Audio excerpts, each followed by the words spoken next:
2008년부터 2020년까지 국회의원을 3번 하면서 국회에서 북한 인권 포럼이라든가 또 여기 이제 IPCN-KR이라 해서 국제 회의를 주도하는 그런 이제 조직을 이끌어 왔습니다. 그동안 황우여 대표께서 해오시다가 이제 황우여 대표가 나가시면서 제가 이어받았고, 그 이후로 이제 하태경 또 김기현 이렇게 오고 있습니다만, 오늘 우리 김기웅 의원님께서 이렇게 뜻깊은 행사를 주최하여 주시고 또 이렇게 끝까지 계시고, 제가 오늘 이렇게 보니까 전현직 우리 국민의힘 원내대표가 4명인가 5명이 다 참석을 했어요. 이제 그리고 우리 또 정대철 회장님이 오신 것도 아마 처음인 것 같습니다. 또 오늘 이 원로 이동복 선생님이라든가 우리 또 대법관님 또 서상목 전 장관님 아주 굉장히 비중 있는 분들이 많이 참석하셔서 국회에서 북한 인권 행사 중에 오늘 정말 가장 많은 분들이 참석하셨고 아주 크게 위상이 높아졌다 하는 느낌을 갖습니다. 그동안 우리 김태원 회장님 주도로 북한 인권 문제를 거리에서 호소해서 국민 여론을 환기시켜보자, 이런 취지에서 매주 화요일마다 이곳저곳 다니고 또 때로는 부산까지 가서 외치기도 하고 이런 모임을 가져왔습니다. 이건 정말 비가 오나 눈이 오나 정말 어려운 상황에서 한 번도 빠지지 않고 이렇게 해왔다는 것이 놀라운 일입니다. 이렇게 일주일에 한 번씩 하는 집회를 300회까지 했다는 것은 다른 어디에서도 아마 기록을 찾기가 어려우리라고 생각이 됩니다.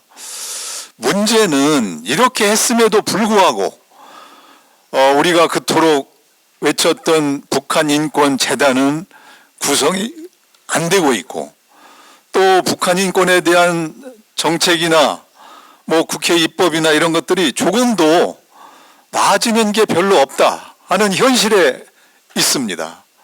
우리는 문재인 정부 때 강제 북송이다 해서 여러 가지 참혹한 우리 정부가 그런 엉뚱한 일을 하는 것을 개탄을 해오고, 새로운 정부가 들어서면 모든 게 달라지리라고 믿었지만 윤석열 정부가 들어선 뒤에도 정부의 의지가 많이 있었지만 결국 국회가 거대 야당의 발목에 잡혀 있다 보니까 아무것도 하지 못하게 되는 현실을 계속 맞고 있습니다.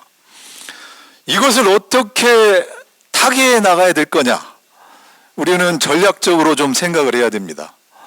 국내적으로 지금 키는 민주당이 쥐고 있습니다. 국민의힘에서 지금 새로운 법을 이제 발의해 놨다고 하지만 민주당이 반대하는 한 그게 통과될 리가 없습니다. 북한인권재단 추천 안 할 겁니다, 저 사람들이. 민주당을 움직이기 위해서는 2가지 방법이 있습니다. 첫째는 여기에 영향을 미치는 의원들이 지역구에서 주민들의 목소리를 통해서 당신은 이제 북한 인권에 신경 좀 써라, 이렇게 주민들이 압박을 해야 됩니다. 근데 그게 쉽지는 않겠죠. 그거는 바로 우리가 열심히 노력하는 수밖에 없습니다.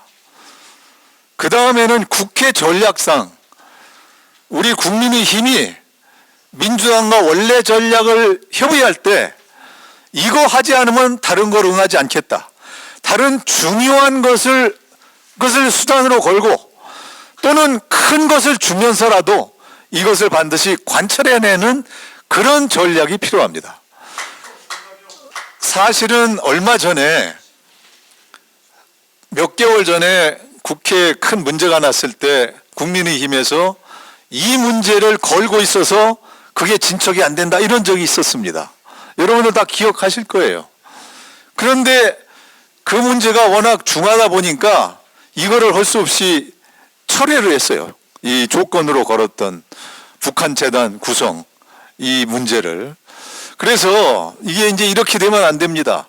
다음에는 정말 아주 중요한 문제, 민주당이 양보하지 않고 수긍할 수 없는 그런 현안에 대해서 이걸 조건으로 거서 관철할 수 있는 그런 방법을 택해야 되지 않을까, 그런 생각을 하고, 다음에 국제적으로 우리가 계속 연대를 해 나가야 되는데, 지금 애로사항이 미국의 트럼프의 등장입니다. 트럼프는 지금 기후 협정에서도 탈퇴를 했습니다. 미국의 NED라고 해서 민주주의 기금, 우리나라의 그 탈북 운동하는 이 인권 운동 단체들한테도 이 자금 지원을 많이 해왔던 그 NED 기금을 없애버렸어요. 아주 굉장하게 크게 그 삭감을 해버렸습니다. 그래서 이제 여러 가지 애로사항이 너무 많은데요. 기후변화 협정을 탈퇴했어도 미국의 민주당 주지사가 있는 주에서는 기후변화에 관한 정책을 계속 시행 중입니다. 그것은 전 세계적으로 안 할 수가 없는 거예요. 인권 문제도 저는 마찬가지라고 생각합니다. 유럽은 인권을 절대 포기하지 않습니다.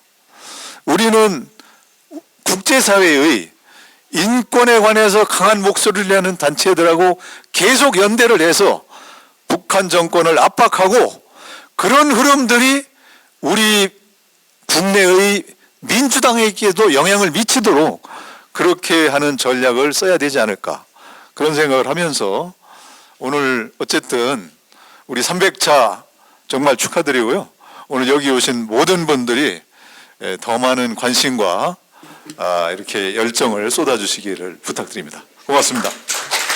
그동안 제가 겪어서 알고 있는 내용을 중심으로 좀 회고를 해드리겠습니다. 북한 인권법을 제정하자고 하는 운동을 시민사회 단체에서 시작하게 된 것은 대략 17대 국회에서 김문수 의원께서 북한 인권법을 발의한 한 2005년인가 그 이후가 될 것으로 그렇게 생각을 합니다. 그때 김문수 의원께서 북한 인권법을 발의를 했고, 거기에 시민사회 단체가 호응을 해야 되지 않겠느냐, 이런 논의가 있어서 김태훈 변호사님이 그때 북한 인권 사랑방이라는 그 조직을 했습니다. 해가지고 한 달에 뭐 한두 번씩 만나면서 북한 인권법이 제정되도록 시민사회 운동을 해야 되겠다, 이런 결정을 하시고, 거기서 뭐 여러 가지 추진 방안을 논의를 하다가 북한 인권 운동을 하는 시민사회 단체 연합 조직을 만들자, 이래서 아마 오림모라는 올바른 북한 인권법을 위한 시민 모임이라는 모임을, 연합체를 구성을 했습니다. 제가 알기로 한 60개 내지 70개 정도의 시민사회 단체가 거기 가담을 해서 추진을 했습니다. 그래서 2014년 10월부터 이 대중과 접촉을 하면서 5개 집회를 하는 것이 상당히 효과가 있을 것이다 라고 생각을 해서 2014년 10월 14일부터 매주 화요일에 한 번 오림모 또는 북한 인권 시민사회 단체하고 연대를 해서 집회를 쭉 해나갔습니다. 해나가다가 2016년 3월 2일에 북한 인권법이 드디어 통과가 됐기 때문에 화요 집회가 일단 목표를 달성했다라고 해서 화요 집회를 중단을 했었습니다. 그런데 뭐 다 들으신 바와 같이 민주당이 북한 인권재단 이사를 임명하지 않는 그런 야비한 꼼수로 북한 인권법을 사문화시키고, 아무리 촉구를 해도 인권재단 이사를 임명을 안 하기 때문에 4년쯤 지나서 다시 2020년 9월부터 다시 75차 북한 화요 집회를, 북한 인권법 제대로 시행하라라고 하는 화요 집회를 다시 재개를 하는 그런 일이 있었습니다. 그래서 그때까지는 거의 뭐 올인모를 중심으로 여러 사회단체가 합심을 해서 집회를 이어나갔고 2022년에 사단법인 북한 인권이 발족을 하게 돼서 김태훈 변호사님이 거기 이사장으로 가시고 난 뒤에는 사단법인 북한 인권 이 주동이 돼서 올인모하고 저희 한변하고 같이 이 집회를 계속해 왔습니다. 이 지금 그 당시에 우리가 집회를 하던 것을 돌이켜 보면은 주로 이제 국회의사당 앞에서 집회를 하거나 민주당사 앞에서 북한 인권법을 제정하라, 빨리 제대로 시행되게 하라.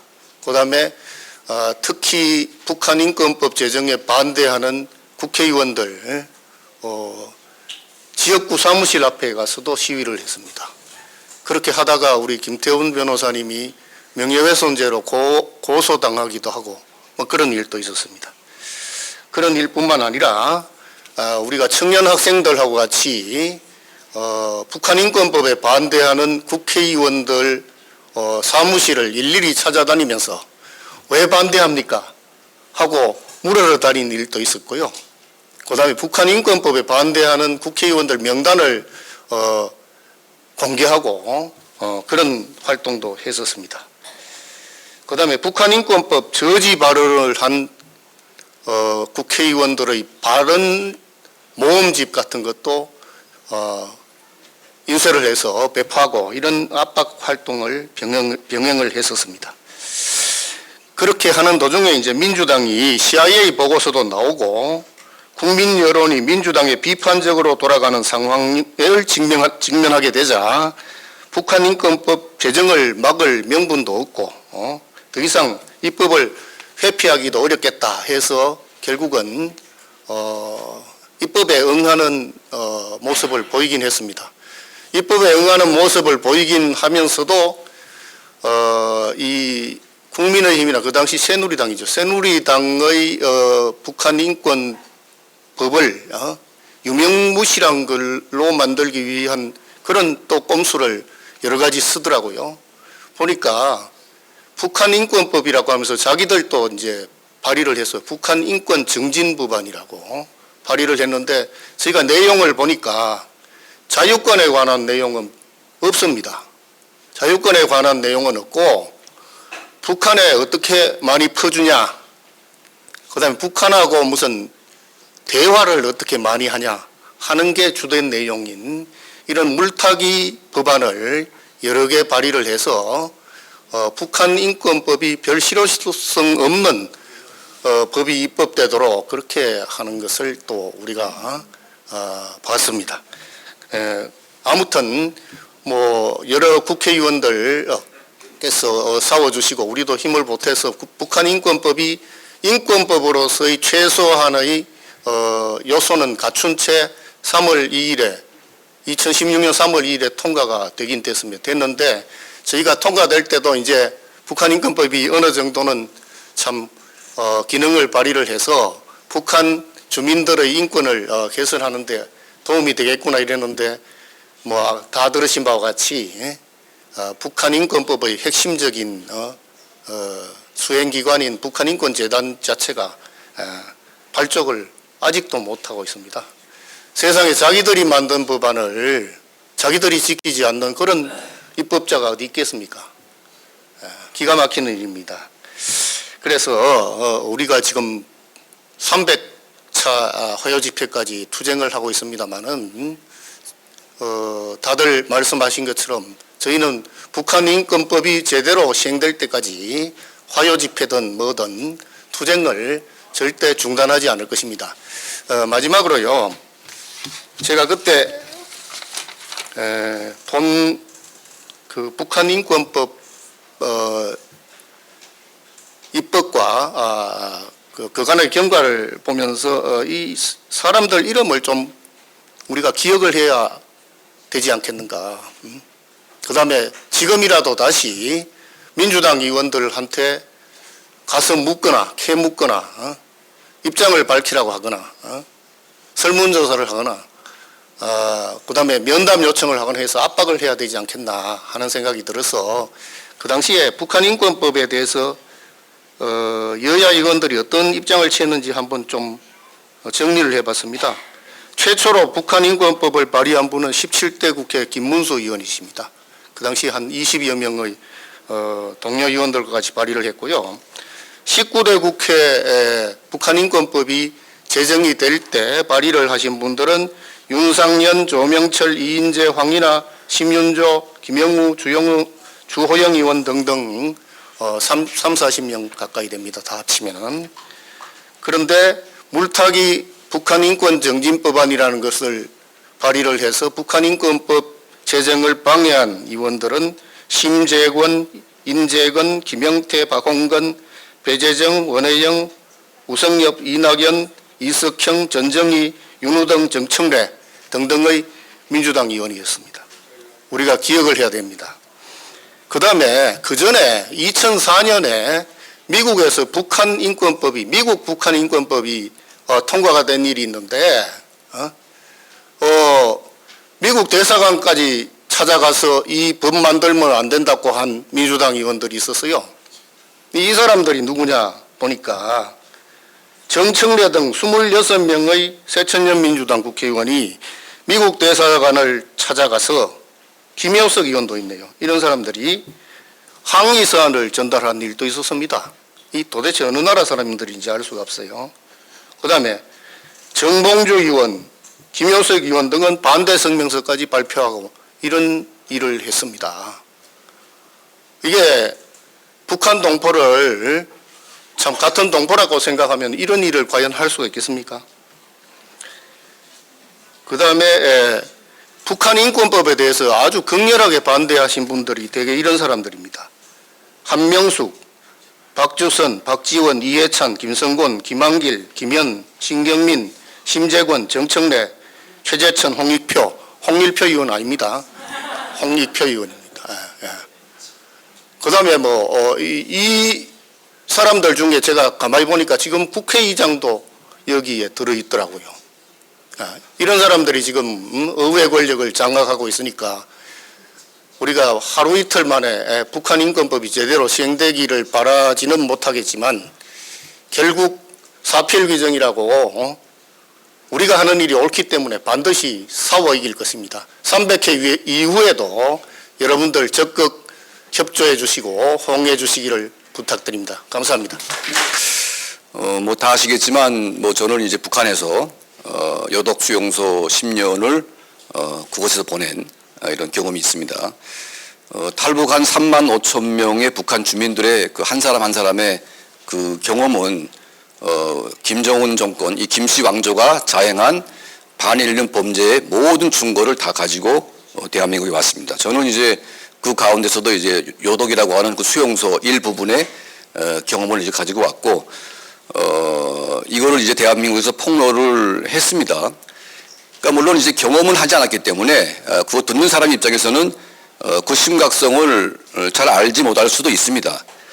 하지만 경험한 사람 못지않게 우리 많은 대한민국의 국민들, 특히 이제 우리 김태형 변호사님을 포함한 우리 이동복 선생님, 또 우리 많은 원로 선생님들, 그리고 이제 우리 한 분 한 분 300회 동안 우리 북한 동포들을 잊지 않고 꾸준히, 그러니까 저희가 또 앞장서야 되는데 저희도 앞장서지 못하고 있을 때 정말 하루도 빠짐없이 이렇게 해주신 것은 우리가 훗날 통일된 이후에 북한 동포들이 그 김씨 왕조의 만행이 다 드러났을 때 남한 사람들에게 너희는 그동안 뭐 했냐고 할 때 적어도 우리는 이렇게 했다는 이제 그런 정말 이제 미안한 마음을 좀 돌 수 있는 그런 행동을 한 것이 아닌가. 그러니까 5천만 우리 대한민국 국민들을 대표해서 정말 엄청난 일을 저는 하셨다고 생각을 합니다.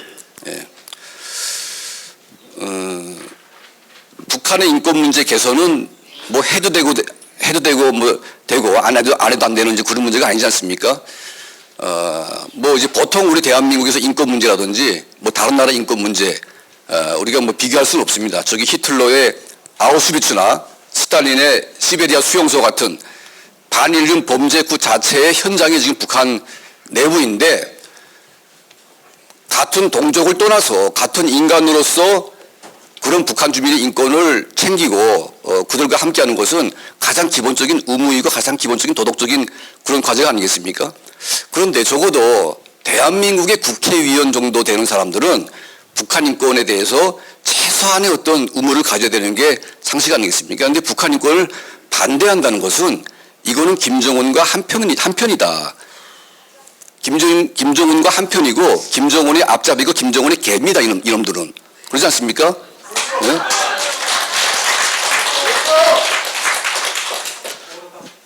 어떻게 이런 대명천지에 그 김정은 정권 하에서 그 장성택이라고 하는 사람까지도 무차별적으로 고사기관총으로 막 쏴 죽이는 그런 말도 안 되는 그 반에 있는 범죄를 뻔히 보면서 그들의 인권 문제를 외면하는 것은 이거는 인간이 할 짓이 아닌 거죠.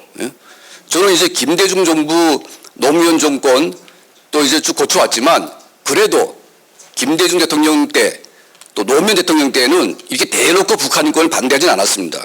그리고 노무현 정권 때에도 국정원의 대북 공작 활동은 그대로 하게 했습니다. 왜냐하면 우리가 대화는 대화도 하지만 국정원의 임무는 국정원 임무대로 하라고 했습니다. 그러니까 그때까지만 해도 이 종북 간첩 세력들이 한 반 정도가 그냥 붙어가지고 힘을 못 썼던 것 같습니다. 자, 그런데 문재인 정권부터는 거의 순도 90%, 거의 간첩 반국가 세력이 거의 장악을 했습니다. 그래서 이들이 문재인 정권 5년 동안 한 짓을 보십시오. 전단지 금지법. 아니, 북한 주민들이 뭐 라디오, TV 뭐 아무것도 못 듣고 오로지 북한 정권의 세례만 듣고 그냥 그런 암흑천지 속에서 사는데 그 자그마한 전단지 보내가지고 북한 사람들에게 최소한의 알 권리를 주겠다고 하는데 이거를 김여정이가 한마디 한다고 해서 당 전체가 달라붙어가지고 만장일치로 이 법을 통과시키는 이 천인공노한 만행, 그리고 살겠다고 찾아온 탈북 청년 2명을 16명을 죽이지도 않았는데 살인자 2명을 뒤집어 씌워서 북한으로 보내는 이런 진짜 만행. 오로지 김정은을 위해서 5년을 이제 허비를 했습니다. 자, 지금 이재명 세력 문재인 정권보다 더하면 더했지 못하는 건 아닌 것 같습니다. 저는 윤석열 대통령께서 오죽했으면 저랬을까. 그리고 반국가 세력이라고 하는 말이 다른 게 반국가 세력입니까? 2,300만의 북한 동포들의 인권을 내팽개치는 자들이 바로 반국가 세력입니다. 저는 그렇게 생각합니다. 우리 대한민국 국민들이 계몽되지 않아가지고 저런 정신 나간 놈들을 갖다 국회의원을 만들어놨으니까 이 대한민국이 엉망진창이 되는 거 아니겠습니까? 네. 그래서 정말 우리 국민들에게 북한 인권 문제를 제대로 알리는 길이 정말 진정으로 통일로 가는 길이다 이렇게 생각을 하고 있습니다. 그래서 우리 김태현 변호사님을 포함한 우리 모든 분들 정말 함께해 주셔서 너무 감사드리고요. 앞으로도 우리 북한 주민들의 인권이 개선되는 그날까지 저도 열심히 노력하겠습니다. 감사합니다.